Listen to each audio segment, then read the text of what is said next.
David Bianchi is recognized as one of the nation's most successful lawyers in fraternity hazing cases. He also represents victims of sexual assault.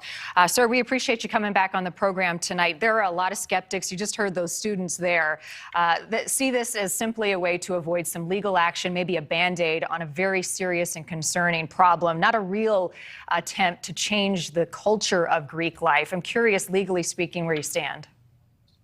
Well, thank you for having me. I agree with the fellow that you just interviewed, the student, who said that this is dealing with the symptom and not the underlying issue. I totally agree with that.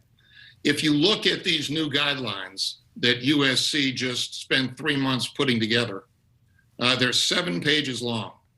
They are excruciatingly detailed and mind-boggling.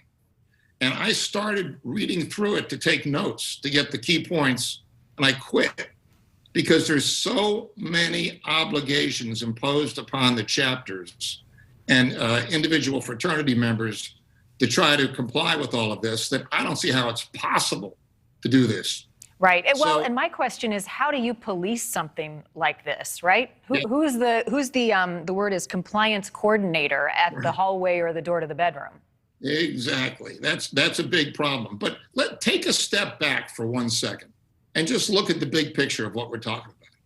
Can you believe that all of this effort is going in to try to convince fraternity members at USC not to sexually assault women at USC? Wouldn't you think that they would come to the school and already know that? Well, wouldn't you think that? Yes, right. I think that's several step backs. But I think in the school's defense, they're also advising and requiring that they go through some training, right? So once they're in their care, so to speak, they have to understand right and wrong, essentially. Right. But the training, let me tell you, I've had fraternity hazing cases all over the country for all kinds of big fraternities. They all have training programs for their fraternity members. What does that mean? They bring them all into, they've invited me to speak. They bring them into a gymnasium. They put 150 fraternity guys. Sometimes they bring the sorority members as well.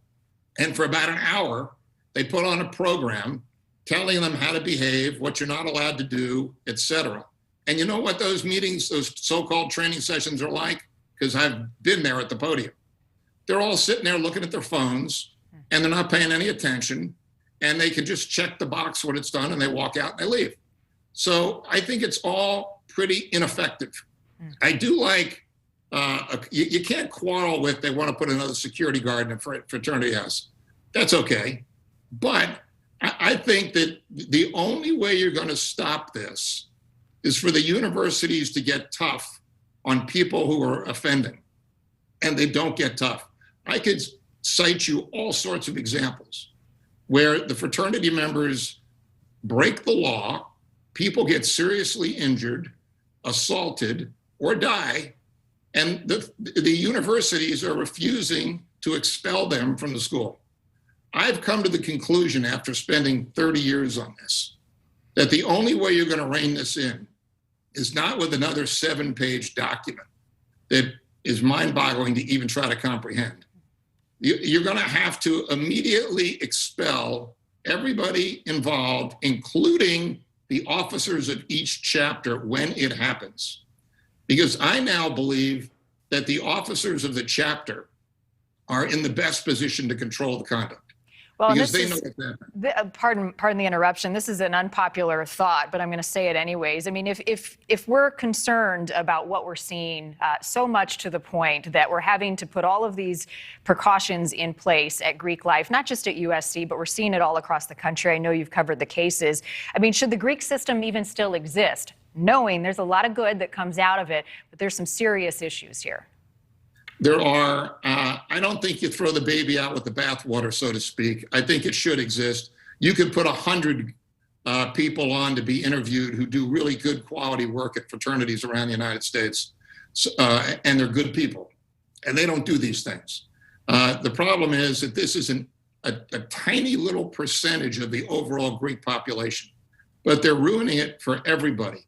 And if the universities don't start immediately expelling the officers of the chapter when this happened, it will not stop. You can have every meeting that you want to set up, write any new rule that you want to write. There are already 1 million rules at every university about all of this. There are tons of them.